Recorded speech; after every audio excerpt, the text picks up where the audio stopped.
utilizar estos elementos de alguna forma para mejorar la biodisponibilidad. ¿Por qué? Porque si inhibimos la lipoproteína P, ¿qué va a pasar con la actuación? Aumenta, ¿cierto?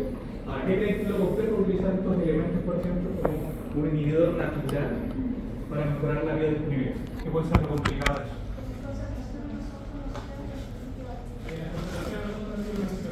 Depende de un montón de factores, el efecto final que va a tener ese equilibrio. Si yo consumo algo, no sé realmente cuánto en principio el tipo contiene sal. Y va a depender probablemente de la temperatura que yo lo cocine, cómo lo prepare, cómo lo extraiga. ¿Han escuchado el jugo comer? El jugo comer le va a salir de aquí hasta la vida de la noche. ¿Ya? Porque básicamente es un inhibidor superpotente de lo que es la lipoproteína P. También es citocromo. Su efecto se debe principalmente a algunos compuestos que son conocidos como flavonoides. Vamos a hablar de ellos un poquito más adelante. Dentro de ellos está la anhidrina. Esta anhidrina básicamente es capaz de inhibir tanto la lipoproteína P como algunos citocromos del proyecto K4 dentro de otros citocromos también que pueden inhibir.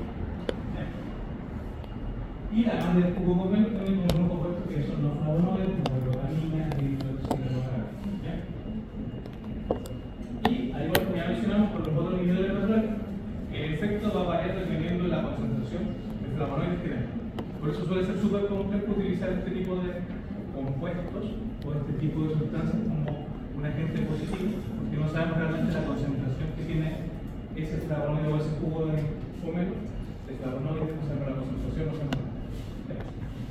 Entonces, lo que dice ahí que los inhibidores sobre el citocromo y otros sobre la lipoproteína P va a llegar de acuerdo a la cantidad de zumo o también a la cantidad de higiene, proteína que nos tenga que decir, súper bien.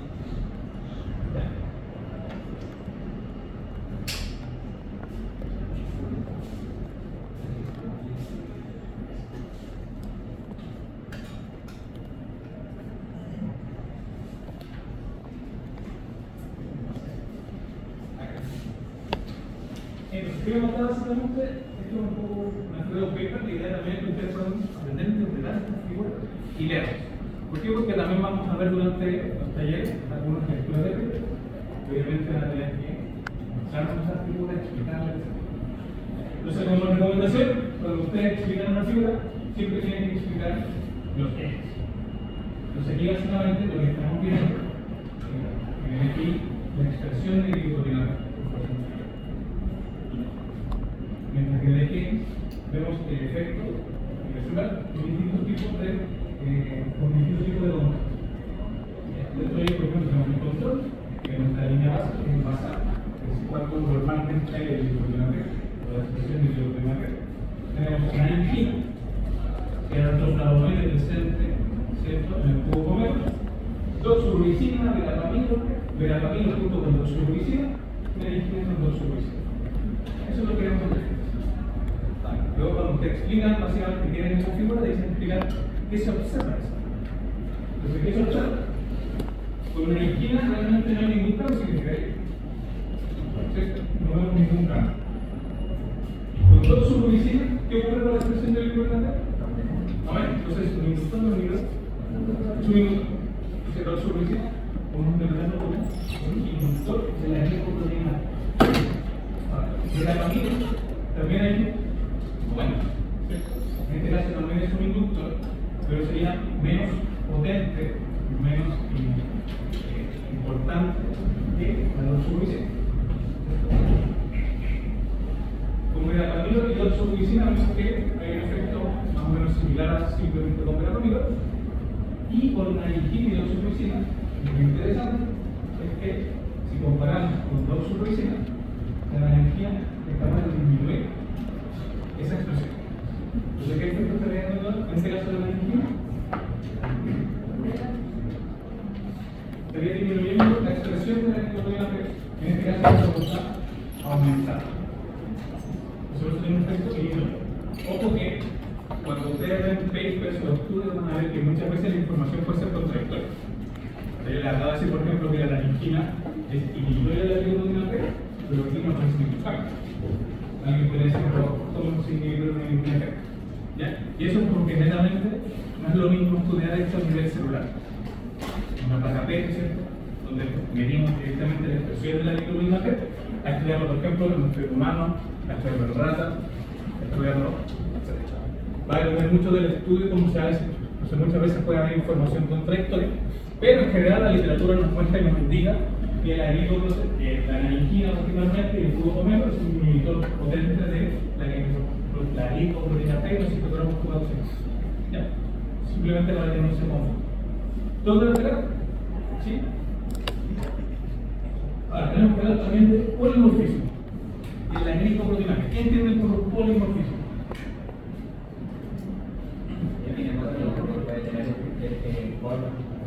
Si puede tener múltiples formas en su estructura y esas múltiples formas están dadas por qué situación. Eso es polimorfismo. Es una mutación. O sea, un polimorfismo básicamente es una mutación genética, pero que se presenta con cierta prevalencia mayor que la población, normalmente más del 1% de la población. Pero sigue siendo una mutación genética.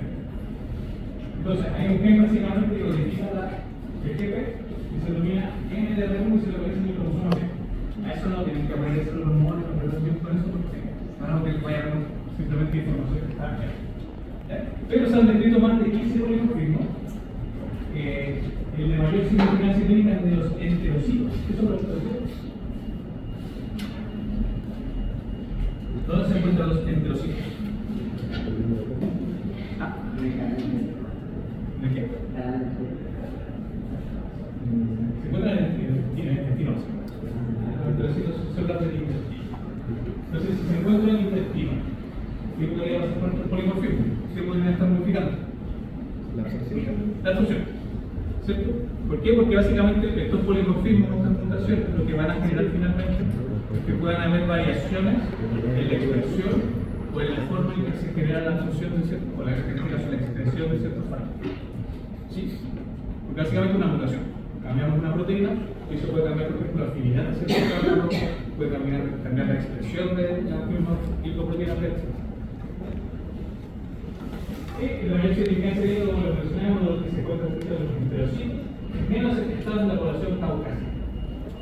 Significando en este caso, está menos expresado, hay una mayor absorción de fármacos, como los glucósidos, glucósidos, glucósidos y antirretrovirales.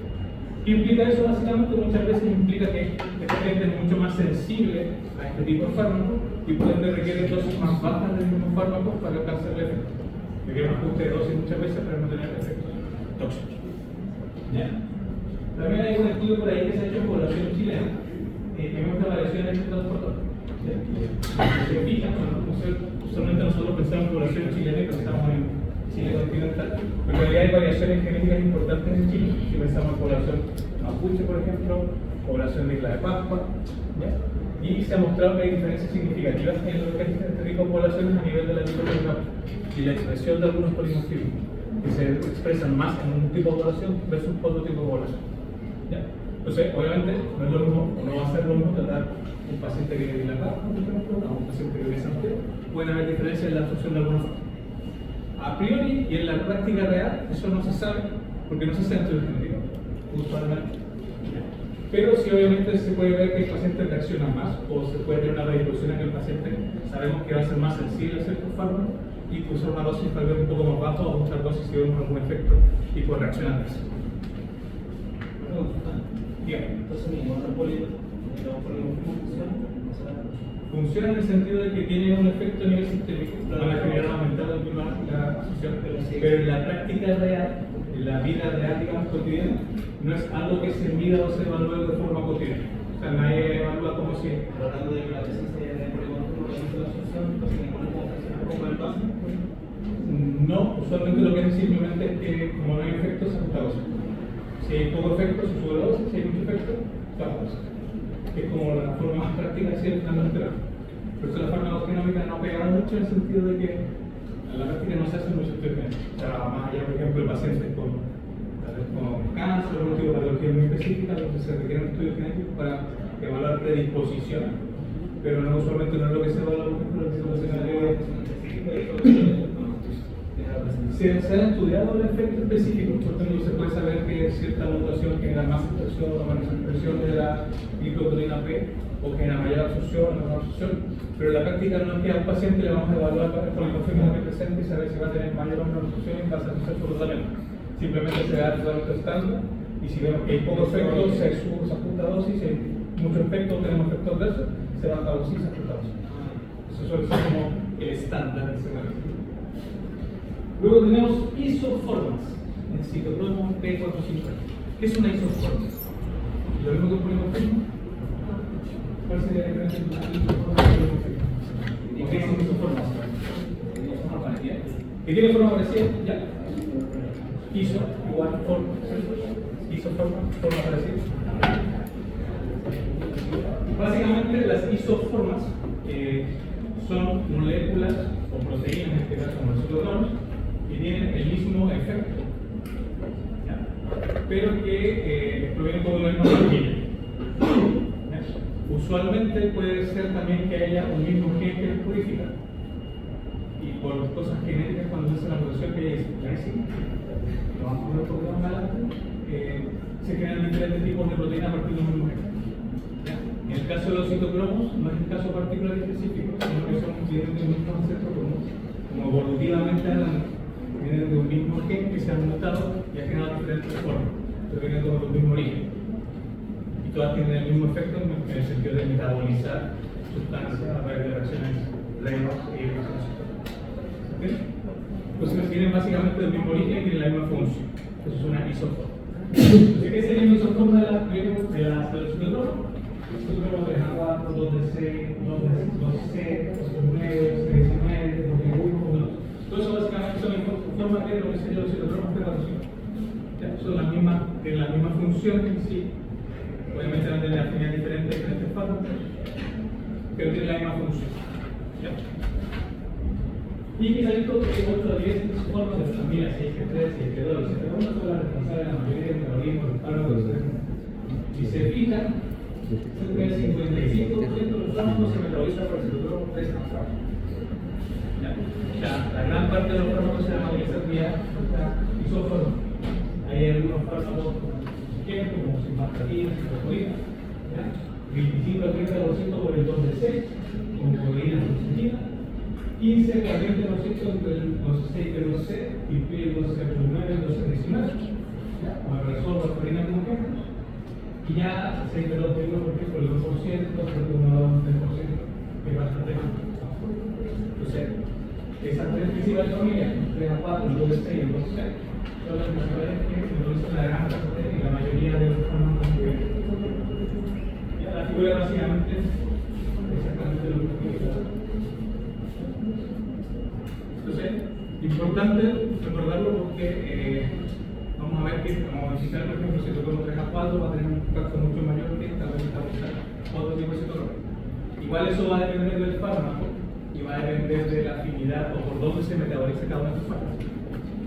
Recuerden que los fármacos no solo se van a metabolizar vía un citocromo, sino que pueden metabolizar los múltiples citocromos. Obviamente en diferentes porcentajes o van a tener mayor afinidad por uno que por otro. Y eso igual va a afectar de alguna forma el tipo de interacción o cómo se genera esa interacción. Vamos a ver algunos ejemplos también más adelante para que lo podamos tener más claro. Y aquí los números de la mencionada de diferencia entre mutación y confirmo su forma, simplemente para que lo tengan presente. Una mutación básicamente es un cambio en un nucleótido, ¿cierto? Se crea un cambio, puede ser más de un nucleótido en realidad. Ya, se crea ese cambio, crea una mutación. Es decir, cambiamos la forma de esa proteína porque estamos cambiando la expresión de una de las proteínas. ¿Ya?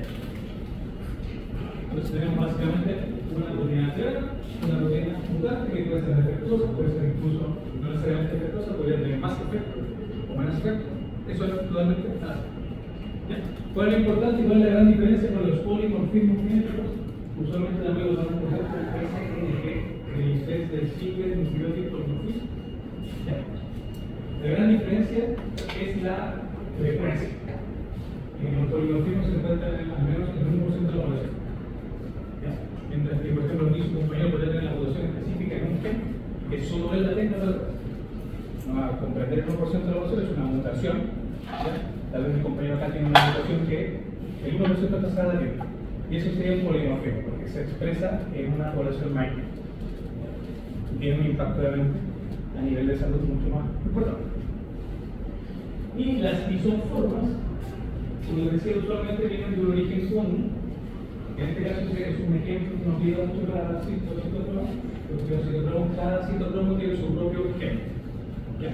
Pero para las isoformas, por ejemplo, existen un único gen, y cada uno de estos genes tiene lo que se llama un exogen. Cuando se hace la transcripción de genes, ocurre que muchas veces no se usan todos esos genes, sino que, por ejemplo, pueden haber que una isoforma tenga la expresión de 1, 2, 3, 4, otro tenga la expresión de 1, 2, 4, otro tenga la expresión de 1, 2, 4. Entonces, básicamente se llama esto splicing, que básicamente no toma todo el gen, o toda la codificación del gen, sino que hay segmentos que se saltan de alguna forma y que nos va a generar diferencias sobre esto. Pero está teniendo un mismo gen. Y a eso básicamente se le llama isoforma. Porque para citocromo, el citocromo es un caso un poquito diferente porque se consideran isoformas porque vienen de un origen común. Todas tienen la misma función. Cada una tiene su propio gen, pero se nos olvida dando este gen. Pero para que sepan qué es una isoforma. Esto nosotros llamamos la solemne, así que no se esté del todo. La solemne es interacción. O sea, vamos a contar fuerte derecho, interacción. Ya, para que lo tengan aquí. ¿Alguna duda hasta acá? ¿No? Citocromos. Y como habíamos hablado de citocromos, ¿cierto? Tenemos que entender que hay algunos fármacos. En este caso se ven dos fármacos, fármaco 1, fármaco 2. Y van a tener diferentes nombres dependiendo si el que genera un efecto inhibitorio o inductor. En este caso va a ser el fármaco desencadenante, desencadena por el cambio, la modificación de la expresión. Y en este caso el fármaco va a ser el fármaco intervenido que va a hacer que se maltea. Como les había explicado en la clase anterior, esto puede ser bilateral. Es decir, el fármaco 1 altera el fármaco 2, así como el fármaco 2 también puede alterar el fármaco 2. En ninguna regla que nos diga que solo un fármaco va a intervenir con otro, no es muy cierto. ¿Tú qué vas a decir? El fármaco del efecto inductor es el mismo que el fármaco precipitante, ¿verdad? ¿Cómo? Es el mismo que el fármaco precipitante. Perdón. El fármaco inductor es el mismo que el fármaco precipitante. El fármaco inductor es el mismo que el fármaco desencadenante. Lo mismo el fármaco inhibidor también sería el fármaco desencadenante, que es el que desencadena la respuesta. ¿Ya? Entonces, bajo esto tenemos diferentes escenarios, ¿cierto? Podemos tener un fármaco que sea inhibidor. Como muestra ahí, el citocromo básicamente podemos entenderlo como una especie de fábrica. Una industria que lo que hace es metabolizar. Es decir, toma el fármaco, lo metaboliza para que este se pueda excretar. Y si tenemos un efecto inhibitorio, básicamente disminuimos la cantidad de metabolización. ¿Y con ello qué pasa con la excreción? ¿O con la cantidad de fármaco? Aumenta. Entonces, si el fármaco 2 genera su nivel de ciclo del fármaco 1, va a disminuir la metabolización, aumenta la concentración del fármaco 1, y este es más ágil suele tener una mayor cantidad de reacciones adversas. Usualmente aquí vamos a hablar de que hay mayor cantidad o mayor toxicidad de reacciones adversas, en el caso de cuando se inhibe. Y en el caso de un inductor, vamos a tener que el inductor va a potenciar de otra forma la metabolización. Entonces, ¿qué va a pasar con el fármaco? Va a disminuir su concentración. Si disminuye su concentración, ¿qué va a pasar con el efecto terapéutico? Va a fallar. Vamos a tener falla terapéutica. Que si estamos hablando de un anticonvulsivante, va a explicar mayor convulsiones. Si estamos hablando de un antihipertensivo, vamos a hablar de presiones arteriales elevadas, etc. Y puede haber una situación intermedia donde hay una competición directa. ¿A qué se refiere a una competición directa? Que ambos fármacos se metabolizan en el mismo citocromo.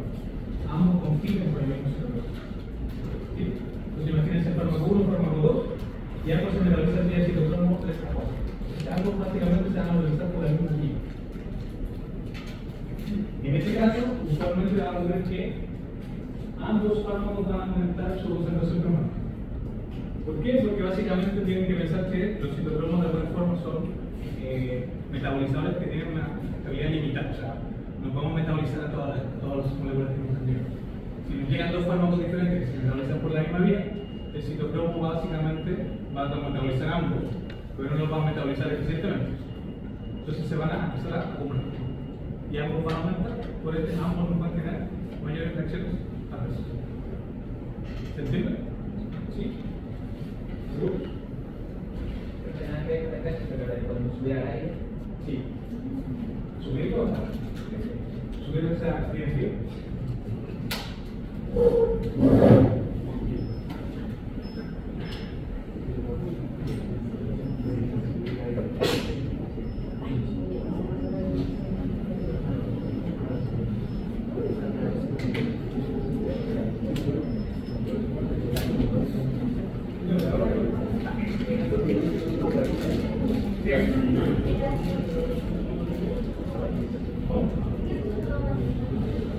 Con competición directa, chicos, lo que va a ocurrir es que ambos se van a acumular.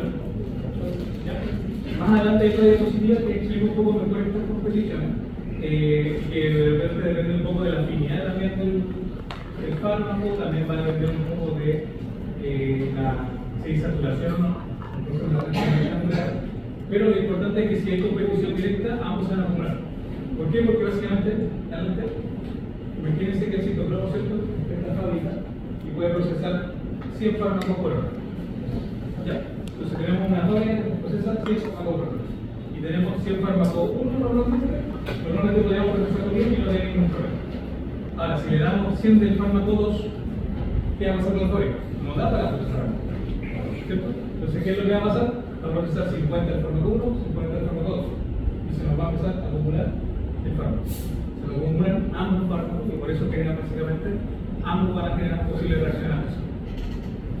Entonces, lo que dice aquí, ambos aumentan su concentración farmacéutica, ambos fármacos van a aumentar su actividad. Eso va a ser también un poco de la actividad de la pareja. Vamos a ver también un poco más tarde.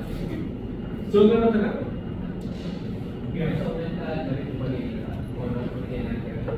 Sí, cuando hablamos de biodisponibilidad es lo mismo que hablar de concentraciones plasmáticas. Entonces, si hablamos de que aumenta las concentraciones plasmáticas, aumenta la biodisponibilidad del fármaco. ¿Todo claro? ¿Dudas? ¿Preguntas? ¿Inquietudes?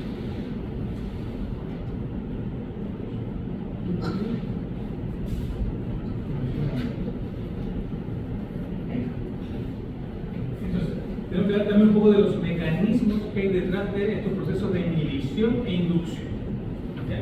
Entonces, a nivel de inhibición suele ser mucho más sencillo de entender y más práctico, más fácil. Los mecanismos principales con los cuales se puede inhibir un citocromo básicamente es primero inhibición directa de la enzima. ¿Ya? Eso básicamente bloquea directamente la enzima. En este caso, un compuesto se une al sitio que tiene enzima y bloquea el acceso a los sustratos no. Literalmente es decir, como por aquí no va a pasar ningún fármaco porque estamos bloqueando la enzima. ¿Sí? Sencillo. Segunda opción, destrucción o inactivación de la enzima. Muy bueno en este caso, que pueden formar enlaces covalentes de forma irreversible. Ya, lo cual básicamente se nos va a tener una inactivación de la enzima. Si nosotros generamos un enlace covalente por esta enzima, básicamente la enzima va a quedar utilizada. Como que adhiriéramos o pegáramos la enzima a esta molécula, ¿cierto? Adquirido, y quedan enzima inutilizada. O hay una pérdida definitiva de la función catalítica, que es básicamente la función que genera la metabolización, lo cual implica básicamente la pérdida de la función de este citocromo. Y una tercera opción es la alteración o agotamiento de cofactores. Muchas de estas enzimas requieren de cofactores para poder generar su efecto. Dentro de los cofactores tenemos algunos hemo, ATH, ATP, o sea, son proteínas que se requieren, o otras moléculas que se requieren para generar la metabolización. ¿Ya? Si nosotros básicamente alteramos este cofactor o agotamos este cofactor, básicamente la enzima tampoco va a ser capaz de metabolizar. Solamente tenemos este efecto inhibidor. Y lo importante de esto es que este efecto suele ser drag. El efecto inhibitorio suele observarse entre 24 a 48 horas luego de que se utiliza el fármaco desencadenante. ¿Sí? ¿Se entiende? ¿Todo claro hasta acá? Entonces, eso es súper importante, chicos, que aprendan los tiempos porque puede ser pregunta típica, claro, como cuánto es el tiempo que esperaría usted ver el efecto, o cuánto tiempo esperaría ver la interacción, etc. Entonces, recuerden los tiempos. De inhibición es rápida porque básicamente incluye, como ustedes ven, bloqueo, destrucción, que es mucho más fácil y rápido de hacer que lo logístico. ¿Qué ocurre con la inducción? Cuando hablamos de inducción, se puede ver básicamente también a tres situaciones diferentes. Ahí pueden haber otras, pero las principales. Primero, transcripción de nuevo. ¿Qué significa transcripción de nuevo? Transcripción de nuevo, de cero. Generar transcripciones nuevas. ¿Ya? Normalmente esto implica la activación de receptores nucleares que generan un aumento de la transcripción. Esto básicamente entonces transcribir genes, volver a sintetizar más proteínas. Eso nos va a generar más citocromo, más proteína que estamos en inducción, estamos generando de nuevo. Eso es la transcripción de nuevo. Segunda opción, estabilización del mRNA. O sea, como ustedes recordarán, para la síntesis de proteínas, la síntesis de proteínas se originan partes iniciales de mRNA. ¿Cierto? Si nosotros estabilizamos por más tiempo ese RNA, ¿qué va a pasar? Vamos a poder generar más proteínas. Porque estamos más tiempo con ello. Piensen que esto no es como que cuando ustedes hablan de la síntesis de proteínas, no es que se sintetice, se genera el RNA y se genera todo esto es cíclico y es muy dinámico. Entonces se sintetiza el RNA, normalmente se metaboliza, se elimina, se excreta, etc. O sea, todo un proceso dinámico y continuo. No es algo estático que uno puede ver y evaluar, sino que es dinámico. ¿Ya? Entonces, si nosotros tenemos este mRNA y ahora lo podemos estabilizar por más tiempo, es decir, tenemos más tiempo ahí estable, significa que vamos a poder sintetizar más proteínas sobre el mismo mRNA. ¿Ya? Por eso, básicamente, podemos aumentar o crear mayor inducción. Y una tercera opción, en la misma lógica, es la estabilización de la proteína. Nuevamente, no es que las proteínas queden ahí y se queden eternamente, sino que tienen todo un ciclo, normalmente se eliminan, se degradan, se vuelven a sintetizar, es todo un proceso dinámico.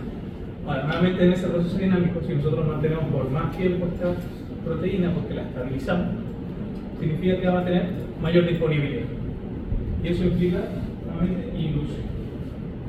Ahora, importante, el tiempo que da la inducción normalmente son 15 días, 2 semanas. ¿Ya?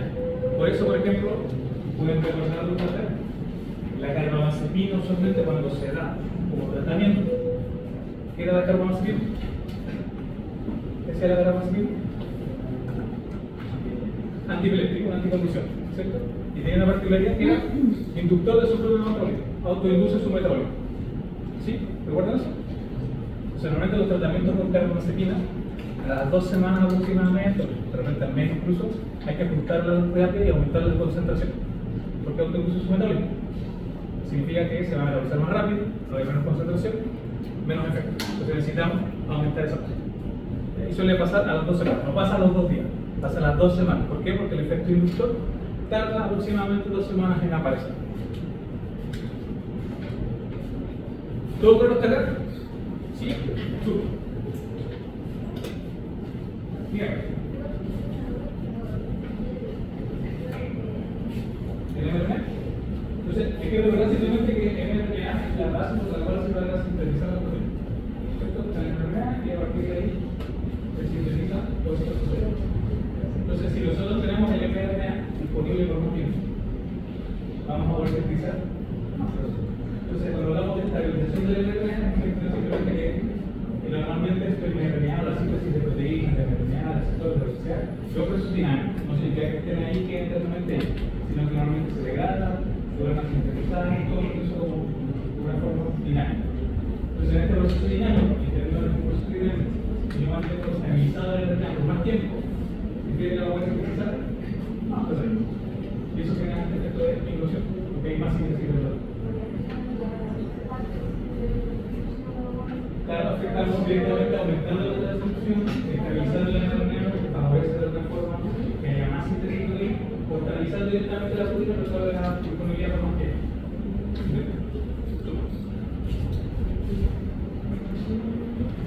Entonces, algunas consideraciones de la relevancia clínica en la infección metabólica de esta. Primero, afinidad y cantidad de citocromas que establecen. ¿A qué se refiere esto? Que no es lo mismo que básicamente ¿Cuántos de cada uno de estos citocromos metaboliza cada uno de estos? Por ejemplo, vamos a ver.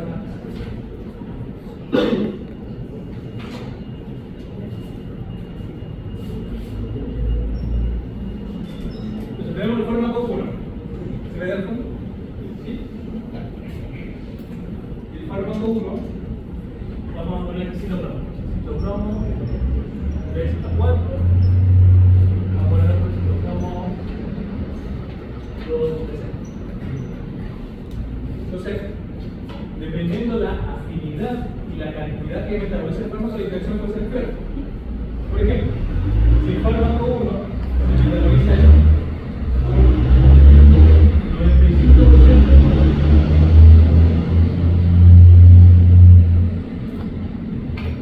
en un 95% del citocromo de agua y en un 5% en el 2 de C. Si ahora yo doy un fármaco 2, que básicamente me induce el citocromo 2 de 6, ¿creen que hay un efecto importante? No. ¿Por qué? Porque la mayor cantidad de fármacos se metaboliza por el otro citocromo. Ahora, lo mismo ocurriría si, o sea, lo contrario, si yo doy un fármaco inhibidor del TGA. ¿Qué pasaría en ese caso? Aumentaría la concentración. No se metaboliza. Aumentaría la concentración del otro fármaco. Aumentaría la concentración. Estamos inhibiendo la metabolización, ¿cierto? Se metaboliza menos, implica que aumenta la concentración de fármacos. O sea, eso se refiere con que depende de la afinidad y la cantidad de citocromo. También depende de la afinidad y de la saturación de los fenómenos de inducción. Y aquí un poco la saturación trata de sacarse esa que está en la diapositiva, en realidad en la práctica normalmente si existe una interacción que es fuerte, porque puede generar una interacción, la va a generar independientemente si existe otra opción o no. Afinidad y saturación de los fenómenos de inducción. Existencia de vía metabólica alternativa, que un poco lo que mencionamos acá. ¿Ya? Lo mismo, por ejemplo, no solamente en si hay citocromos, pueden haber también de fase 2, infecciones, etc. Y de la interacción deriva alteraciones farmacodinámicas detectadas. Es decir, que la interacción genera un efecto farmacológico que yo pueda visualizar. Por ejemplo, aumento de presión arterial, algún efecto farmacodinámico. ¿Entienden? ¿Sí? Vamos a hablar un poco más.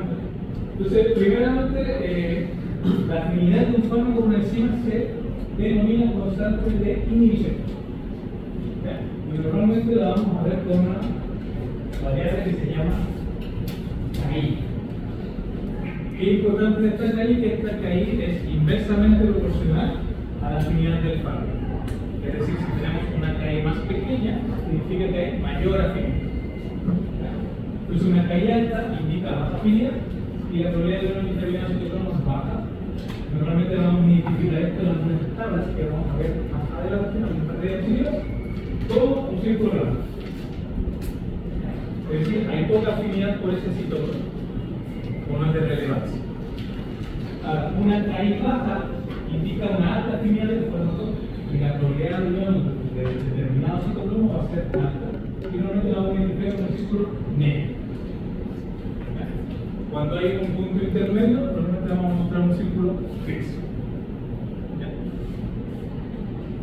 Normalmente esta raíz se determina de forma experimental, a nivel celular. Entonces, en experimentos simplemente donde uno pone fármaco, citocromo y mide básicamente eso.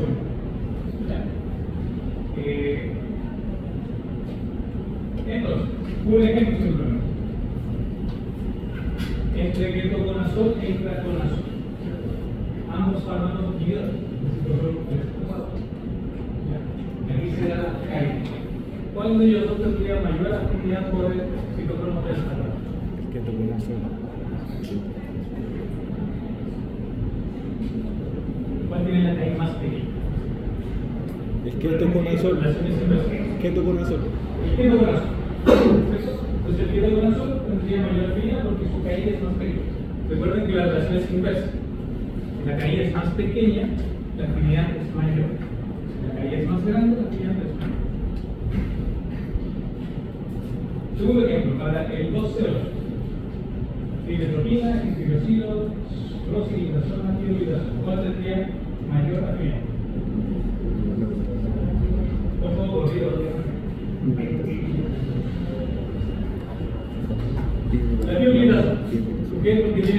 más baja. Entonces, simplemente nos sirve para entender que la KI la asociamos con afinidad, ¿cierto? Y esta afinidad tiene que ver, de mayor afinidad básicamente significa que ese fármaco se va a unir con mayor prevalencia a ese citocromo.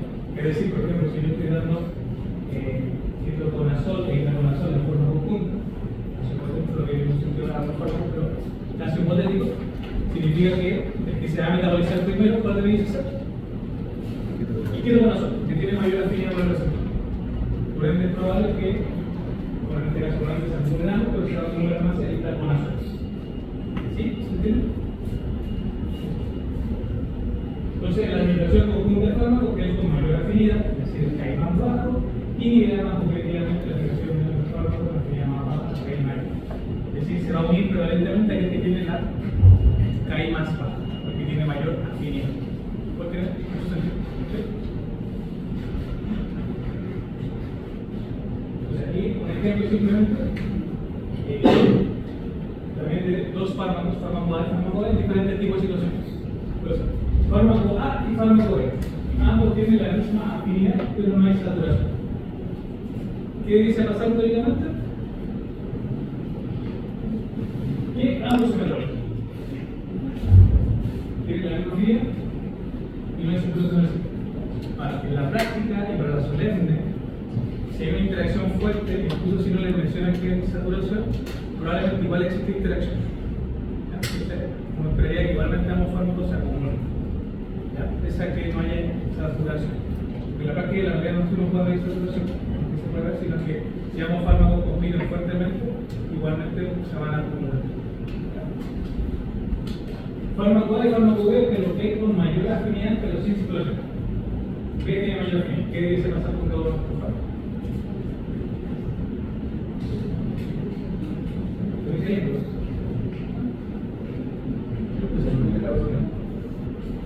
¿Y cómo dice la interacción? Básicamente, como ambos tienen B tiene mayor afinidad, ¿cuál se va a metabolizar primero? B. B se va a metabolizar primero, pero no se dice metabolizar porque en comillas no hay saturación. Si consideramos que existe saturación o que en realidad no aumenta la saturación, deberíamos pensar que ya se va a acumular mayormente. ¿Sí? Tercera situación, fármaco A y fármaco B, ambos con igual afinidad pero con saturación. ¿Qué dice pasar? Ambos se van a acumular, por ende, ambos pueden crear reacciones adversas. Y fármaco A y fármaco B, pero B con mayor afinidad, pero con saturación. Se acumula básicamente más el fármaco, también hay una interacción. ¿Se entiende la lógica? ¿Sí? Recuerden, para ubicar. En general, como les menciono, no es que si hay una interacción fuerte, independiente de si hay saturación o no, va a generar esa interacción.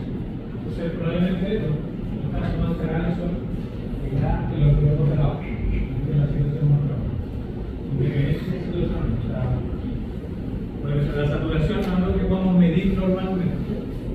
Y usualmente, si existe una interacción fuerte entre dos fármacos que actúan sobre los mismos citocromos, normalmente va a generar interacción. ¿Todo claro? Entonces, aquí está la famosa tabla que ustedes van a ver, que les vamos a poner en la soleta. Y ustedes van a tener que interpretar.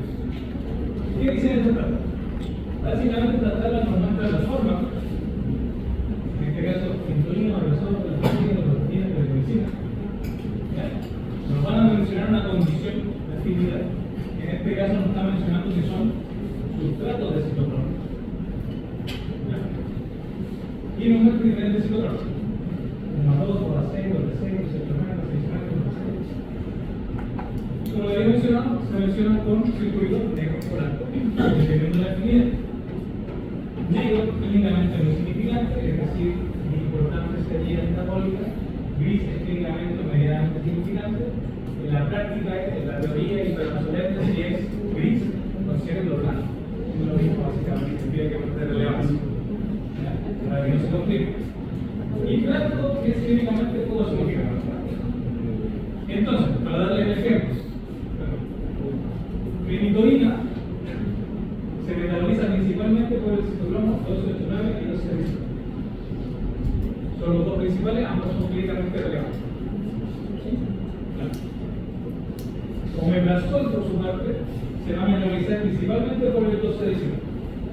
Pero también tiene algún metabolismo de menor relevancia, menos importante, por el 2-6, el 2-9, el 6, ¿sí? Entonces, es lo importante pensar que con esta tabla nosotros podemos hacerlo sufrir un poquito. En el sentido de que les podemos poner diferentes fármacos, diferentes situaciones y decirnos, díganos cuáles son las posibles interacciones. Entonces, por ejemplo, si yo doy a un paciente fenitoína y omeprazol, ¿qué creería que ustedes en esa? ¿Quién dice eso? Que hay saturación en el citocromo 12-19. Hay saturación en el citocromo 12-19. Ambos se metabolizan por el citocromo. Entonces, ¿qué deberíamos esperar? Como profesor se acumula. ¿Y por qué se acumula el liceo en el profesor y no la mínima? Porque la fenitoína tiene otro mecanismo de adaptación que el 12-19. ¿Tiene un lugar? ¿Sí? ¿Están tratando? Entonces, esto lo podemos concretizar un poquito porque está hablando solo de sustrato. ¿Sí? Pero en la prueba, solamente la hacemos automáticamente. Que no es tan difícil, sino no es tan complejo, no es eso. Entonces, si se fijan acá, es exactamente la misma situación, solo que ahora agregamos otras condiciones. ¿Cuáles son otras condiciones? Aparte de tener sustrato, que es lo mismo que ya vimos anteriormente, ahora tenemos sujetos sobre inhibidor y conductor. Entonces, por ejemplo, sabemos que la warfarina acá me dice que es el sustrato del 2,0,8. ¿Sí? La warfarina también es inhibidor del 2,8, pero no es relevante porque está en eso. Lo consideramos que no tiene un aporte realmente significativo. Por eso nunca hablamos, nunca se ha dicho que la warfarina sea inhibidor de su metabólico. ¿Cierto? Esa vitamina es el mismo sustrato. Bueno, la carbamazepina es inductor. Y es inductor del 1,2, del 2,6, del 2,8,9 y del 12,19. Entonces aquí me hacen estas preguntas que uno se resuelve. Por ejemplo, ¿qué pasaría con el paciente que toma warfarina y carbamazepina? Y ahí yo les recomiendo, como para que ustedes puedan visualizar, básicamente hacer como el curso, como el segundo de intersección, como ver si hay un punto interrelacionado ahí como un diagonal. Tenemos en este caso que warfarina es sustrato y carbamazepina es el inductor del mismo receptor, del mismo citocromo. ¿Qué decimos? Warfarina es muy sustrato, ¿cierto? Porque estamos induciendo el metabolismo, por ende se metaboliza más de warfarina, menor efecto de la. ¿Entiendes? Esa es la realidad clara. Obviamente la podemos complejizar un poquito más, por ejemplo, dándole más de un fármaco y preguntándole cuál es el fármaco de la protección. Preguntas así que se nos pueden ir ocurriendo. E incluso pudiésemos tener acá algo parecido con sustrato de glicoproteína. Inhibidor y inductor de glicoproteína. Pero sé que es malo. Sé que suele costar un poquito tratar. Como les digo, no son tan difíciles, lo importante es primero tratar de visualizar como son puntos de interacción, son puntos como de intersección. En este caso, por ejemplo, el único punto de intersección sería warfarina, que es el 2,9, con carbamazepina, que es inductor. Si se fijan, por ejemplo, la carbamazepina es a 4, y si nosotros buscamos acá, 3 a 4, también es carbamazepina, autoinduce su metabolismo. Se metaboliza con 3 a 4, incluso 3 a 4. Entonces tiene que tratar de buscar esos puntos como de intersección. A mí me parece la relación un poco más fácil de visualizar. ¿Sí? Profe, el ejemplo anterior lo puede repetir, por favor. El ejemplo anterior de la fenitoína, que no entendí muy bien cómo se. La fenitoína, fenitoína o corazón. Sí, por favor. Fenitoína o corazón. En este caso hablamos solo de sustrato. Es decir, ambos fármacos van a competir por el mismo citocromo. ¿Ya? Como en este caso, el omeprazol tiene una única vía metabólica relevante, que es el 12,19, ¿sí? Se va a metabolizar principalmente por sangre. Entonces va a competir con la fenitoína por el mismo citocromo, que la fenitoína también se metaboliza por el mismo citocromo. Ahora, ¿qué ocurre? Como la fenitoína tiene una alternativa B, la metabolización importante, que es el 2,8,9, realmente no se va a acumular, sino que va a metabolizarse por el 2,8,9 y por el 12,19. Pero el omeprazol, como no tiene otra alternativa, lo más probable es que se acumule y genere algún efecto extra. ¿Se queda? Sí. ¿Alguna duda chicos de esto? Les digo al tío que probablemente el doctor ni bien sabe alguna tabla así. Que se ocurra de aquí al futuro de las cosas. La idea es que las vayan viendo, las vayan practicando, porque como les digo, o sea, las solemnidades no están con este tipo de tablas. No son tan complejas de ver, no se memorizan como el tiempo.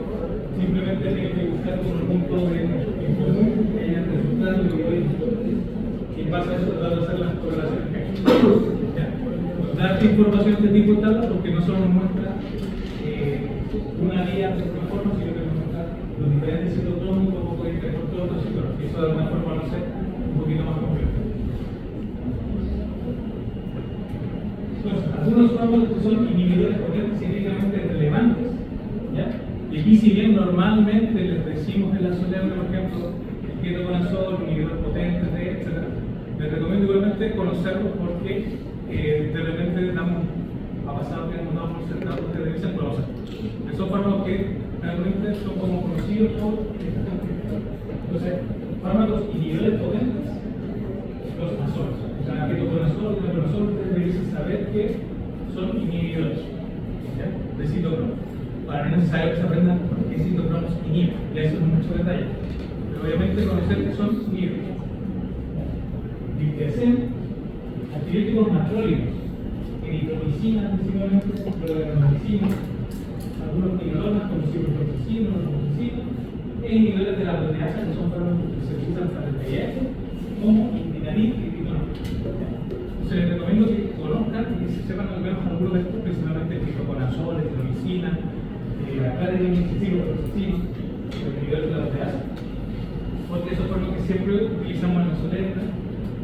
En realidad no hay mucho que inventar, sino que siempre se repite un poco de los mismos que yo pregunto, solo que variamos un poquito la forma de redactarla, la forma de interpretarla, pero siempre lo mismo. Entonces, si probablemente tienen pruebas de años anteriores, que me imagino que deben haber por ahí algunas pruebas por supuesto, que siempre no es que vamos a inventar la rueda inventando de cero, sino que probablemente hacer algo muy parecido, simplemente cambiando algunas cosas. Por eso les decía en la primera clase que este ramo de alguna forma requiere mucho estudio como continuo. Porque al igual como en matemáticas, de repente que sé que mucho no es matemáticas, pero matemáticas probablemente es mucho de repasar y hacer un ejercicio sin veces. Básicamente es una idea de qué yo me voy a encontrar después o resolver más fácilmente.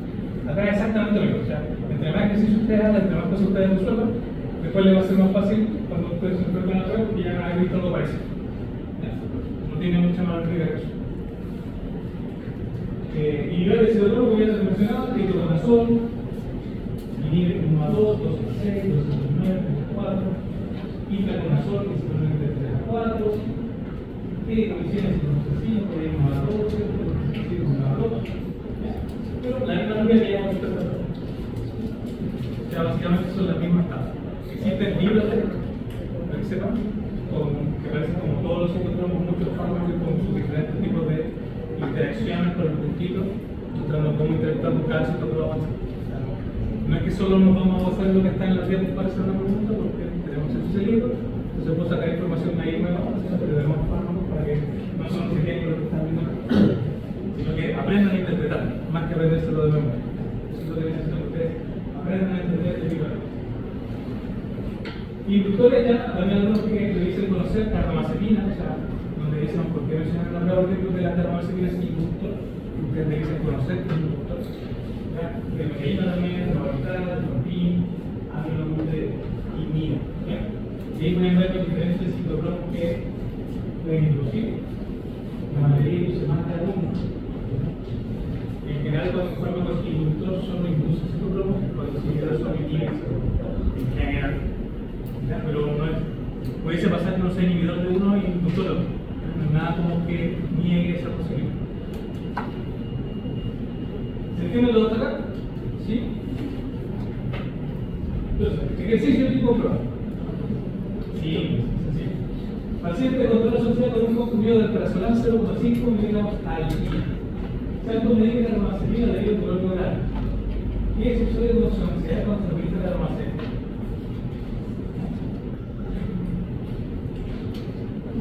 ¿Cómo lo sobrevive?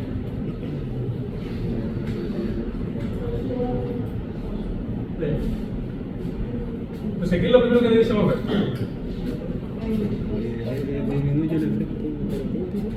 Pero pensando cómo desarrollaríamos esto como mentalmente. O sea, Los dos compiten por el mismo sitio. entonces, primero tenemos que ambos compiten por el citocromo 3A4. ¿Ya? Eso ya es una interacción. Ambos son sustratos del citocromo 3A4. Luego, ¿hay inhibición? No. Entonces, nos omitimos la inhibición porque no existe. No hay nada de eso. ¿Hay inducción? Sí. ¿Quién induce? Acá la mayoría. ¿Ya? Y dentro de los citocromos que induce, ¿hay alguno que sea clínicamente relevante para mi sustrato? Sí. ¿Cuál? El triángulo. Entonces, ahí vamos con la lógica de cómo vamos a entender esta cosa. O sea, primero ver cada una de estas cosas, ¿cierto? Sustrato, si existe competencia, ¿cierto? Si existe algún fármaco inhibidor, si existe algún fármaco inductor, y si alguno de estos fármacos inhibidores e inductores actúa directamente sobre mi sustrato. En este caso sí, porque ambos van a estar sobre el 3 a 4. ¿Se entiende? Ahora, ¿qué esperaría ver yo si tengo un fármaco que es inductor del 3 a 4 y además tenemos competencia con el mismo citocromo?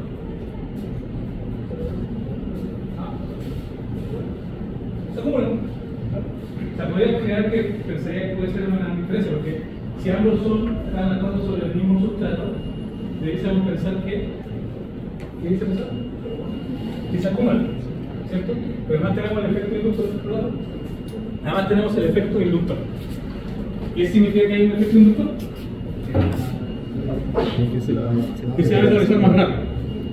Entonces, ya perdemos de alguna forma esta acumulación porque se metaboliza más rápido.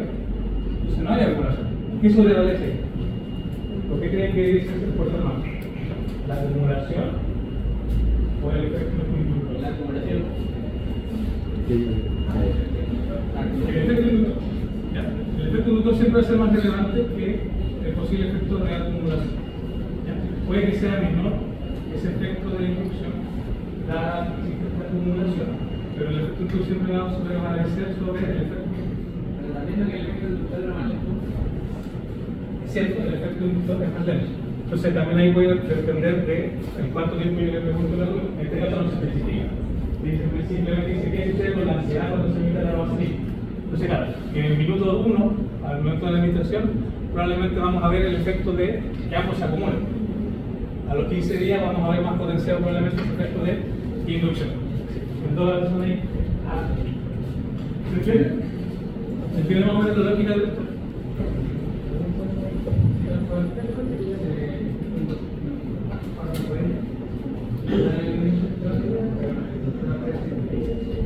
Ahí en gris, en blanco, ahí se beneficia en relación por el efecto de que hemos puesto por nosotros. Profe, ¿pero qué pasa con la saturación? Si uno dice que no hay saturación, ¿solo se altera con el efecto inductor? Y aquí la saturación no tiene tanta relevancia. Como decía, en la práctica, como ambos están interactuando sobre el mismo citocromo y ambos tienen un efecto importante sobre el citocromo, ¿ya? Siempre van a generar un tipo de interacción. Sí es importante más el tiempo, en el sentido de que, claro, el minuto de la administración, lo primero que yo voy a ver es que se van a acumular ambos problemas, porque está este efecto de interacción sobre el mismo sustrato, ¿cierto? Sobre el mismo citocromo.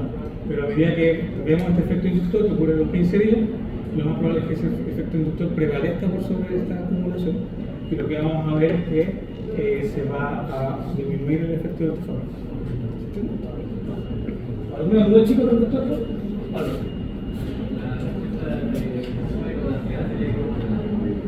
Con la ansiedad lo que deberíamos esperar, si hay un inductor, significa que va a haber mayor metabolización. Si hay mayor metabolización, significa que vamos a perder el efecto en este caso de la resonancia con una conversión. Por lo tanto, a largo plazo, como a los 15 días, vamos a ver ese aumento de la ansiedad. ¿Entiendes? ¿Sí? ¿Seguro? ¿Todo claro con esto? Profe, aquí, si hubiera sido al revés, que hubiera sido más importante el efecto, o sea, que hubiera, no sé cómo explicarlo, pero que El hubiera efecto de sido competencia es la acumulación, en vez de la en general, el efecto inhibidor e inductor siempre va a ser más relevante que el de competencia. O para que lo tengan presente. O sea, en prioridad siempre efecto inhibidor e inductor. La competencia no suele ser relevante y en general no les vamos a poner el ejemplo así porque, claro, van a tener sentido de confusión de algo que viene, de más inducción y de más efectos contrarios. Ya. Entonces, al final, respondiendo a la pregunta del Sebastián, no va a tener como el efecto de la constitución. Y la persona no va a tener efecto de la constitución porque la persona tiene incluso el metabolismo disminuyendo su concentración, disminuyendo el efecto de la constitución. Esa sería como la respuesta más grande. Podría mencionarse también el hecho de que haya una competencia por el contrato y en los primeros días podríamos ver una acumulación de ambos fondos, pero no es lo más relevante en este caso. Pero como le digo, en general, siempre lo más importante va a ser disminución, inducción y luego competencia. No les vamos a preguntar si la prueba porque obviamente puede tener este tipo de cuestionamiento. Simplemente para las clases, para que podamos poder colaborar con nosotros. Algunos inductores de citocronos, ¿ya? Simplemente para que no se crean que solamente los fármacos pueden generar inducción e inhibición de citocronos. Los hidrocarburos aromáticos policíclicos presentes en todas las personas que fuman, los cigarros, pueden inducir el citocromo fumador. No solamente las cosas dañinas que inducen el citocromo, sino que también, por ejemplo, algunas verduras como las flores de crucera, el cloro, el col, también pueden inducir el citocromo y verduras crucitas sin género. El CYP2E1 se puede inducir por alcohol y obesidad. Es decir, no solamente el consumo de sustancias, sino que algunas condiciones médicas o de salud pueden inducirse estos citocromos. Y este aparato se puede también inducir por la dieta de sangre. Como inhibidores tenemos principalmente el jugo pomelo, incluyendo 1 a 2, 1 a 4, y berries, que también puede inducir inhibir el citocromo 2. Simplemente para que lo tengan como información, que no solamente los fármacos pueden generar, en este caso, inducción o inhibición del citocromo, sino que muchas cosas que consumimos día a día, de forma regular, como instalaciones, ¿saben?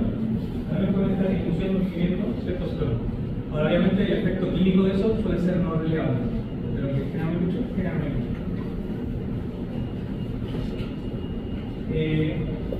Importante, la diferencia en el metabolismo del fármaco, es decir, todo metaboliza aquí su compañero un fármaco, eso como lo metaboliza su otro compañero, eso no va a ser igual. Eso se debe principalmente al patrón enzimático individual. Es decir, cómo es ese patrón genético que determina las enzimas que tiene esa persona. Está determinado genéticamente y son el factor que más contribuye a la variación individual de la persona. Pues básicamente acá, por eso no puedo población, porque cada persona, cada población, cada grupo, cada individuo va a tener un patrón enzimático distinto. Y eso nos genera polimorfismo farmacogenético, que afectan básicamente tanto las enzimas de fase 1, como las de fase 2, que son todas de conjugación, aumentando la eficacia o generando toxicidad. Entonces, esto se estudia bastante en lo que se conoce como la farmacogenética. No sé si han escuchado de ello, que es como tratar de estudiar los patrones genéticos de las personas para generar fármacos, o no para generar fármacos, sino para generar tratamientos que sean idóneos o de forma individualista. Entonces, yo sé, por ejemplo, que una persona ha metabolizado la rápida, le voy a tratar de dar el fármaco en una dosis más alta porque sé que va a metabolizarlo muy rápido. ¿Ya? En la práctica y en la vida real esto no pegó mucho, por el sentido de que obviamente ese estudio genético es algo costoso, no es barato, y también tampoco tiene mucha implicancia porque en realidad todo esto se arregla simplemente con las ustedes. Pero sepan que existe, por ejemplo, pensando en una respuesta terapéutica, dentro de esta respuesta terapéutica van a haber personas que van a ser metabolizadas ultra rápido. ¿Qué significa básicamente si pensamos como en la concentración o el tiempo? Estas personas como metabolizan tan rápido el fármaco, probablemente nunca hay que un parque terapéutico. Por eso básicamente aquí se queda mejor pequeñito, no alcanzamos este margen terapéutico marcado bien. Porque metabolizan muy rápido el fármaco. Los metabolizadores ultra rápidos. También vamos a tener metabolizadores rápidos, que esto sí va a alcanzar un grado de concentración, pero rápidamente va a haber su concentración primaria. Vamos a tener metabolizadores intermedios y metabolizadores pobres como versiones lentas que pueden alcanzar concentraciones de una versión. Eso básicamente está dado principalmente por polimorfismos, por reacciones genéticas y reacciones interindividuales entre las personas. ¿Sí? Simplemente para que sepan como la cantidad de más o menos de gracias. Polimorfismo. La cantidad de polimorfismo que hay para los distintos citocromas. Yo para que tengan idea, el 2 de 6, que estoy diciendo para 12 polimorfismos descritos, para el 2 a 6, 68, para el 3 a 4, 27, o sea, imagínense que la combinación que siempre es, o sea, una persona puede tener polimorfismo de uno y otro polimorfismo de otro, y la otra persona puede tener el mismo polimorfismo de uno, pero polimorfismo del otro. O sea, es una combinación infinita de posibles polimorfismos, probablemente tenga diferentes patrones de metabolización encima. Y al lado básicamente tenemos la cantidad de fármacos que se metabolizan por cada uno de estos citocromas. Como ya habíamos mencionado anteriormente, cada cuadro del principal metaboliza cerca de 425 fármacos aproximadamente, que se sabe que se metabolizan por esa vía. Entonces, simplemente esto para mencionarles nuevamente que estos procesos de metabolización van a depender netamente también de las variaciones interindividuales, del patrón de alguna forma enzimático de cada persona, que depende de estos polimorfismos. Y depende de esas variaciones genéticas que hay entre todos los individuos. Esto es solamente un ejemplo de variantes alérgicas del citocromo 12-9, de su efecto sobre la farina. Ahora vamos a ver el escrito. Hay tres principales variantes alérgicas: 6P12-9.1, 6.3 y 5.60. Y significa lo que estamos viendo acá, básicamente son los niveles de expresión. ¿Cuál de esos presenta mayor expresión de enzima? El punto 1, punto 0, punto 60. Punto 60. ¿Y si hay menor expresión de citocromo, qué creen que va a pasar con la porfirina? Tenemos menos citocromo, entonces la porfirina se metaboliza por el citocromo. ¿Qué se va a hacer con la metabolización de esa expresión? A ver, menos metabolización va a ser mucho más sensible a la porfirina. Por ende, puede tener concentración o alcanzar concentración 2 versus la persona, por ejemplo, que tiene esta lenta ella, que probablemente tenga un sujeto terapéutico normal. ¿Sí? Simplemente otro ejemplo para que lo tengan presente. Y mencionar también que, bueno, aquí están los diferentes tipos también de citocromos o antirícolos que tienen, o que se conoce que tienen alguna forma de polimorfismo. Y esto simplemente para destacarles que no solo las enzimas de fase 1 tienen polimorfismo, tienen demás, sino que también las de fase 2. Dentro de ellas, las más importantes son las transferases, la glucoronidasa y la sulfotransferasa. Entonces, simplemente para recordarles que no solo son relacionados o importantes las de fase 1, sino que los desfasados también tienen un rol relevante en el proceso de metabolización en general y que también obviamente pueden presentar tanto polimorfismos como modificaciones que pueden alterar el proceso de metabolización en general. ¿Qué es muy importante el paracetamol? Y el paracetamol se metaboliza en gran medida por el citocromo, también sufre un proceso de glucoronidasa, que es parte importante de su metabolismo. ¿Parece un break? O sea, hacemos